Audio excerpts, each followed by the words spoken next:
during the Cold War. Not every danger came from missiles or speeches.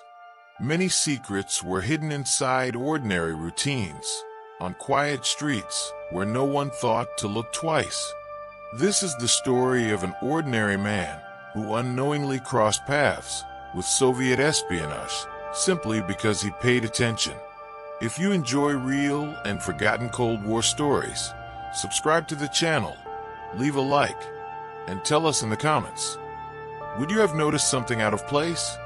On an overcast autumn morning in late 1958, Washington, D.C. was waking into one of those days that seemed destined to pass without distinction.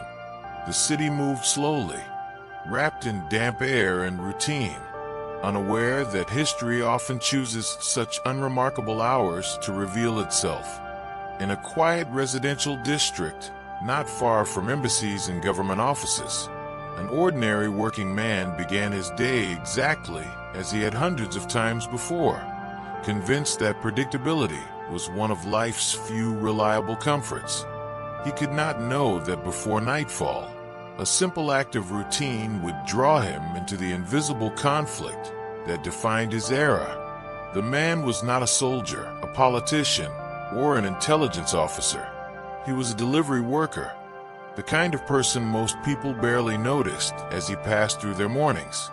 His life had been shaped by repetition and responsibility rather than ambition.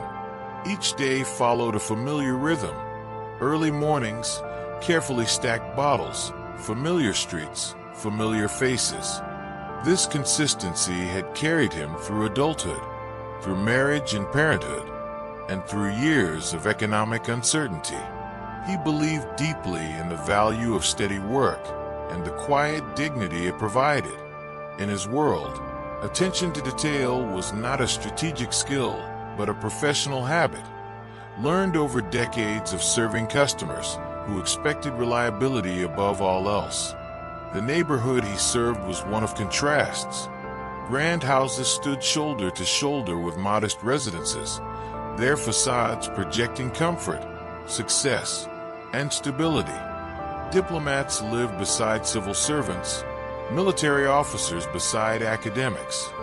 It was a place where power often hid behind manners and manicured lawns.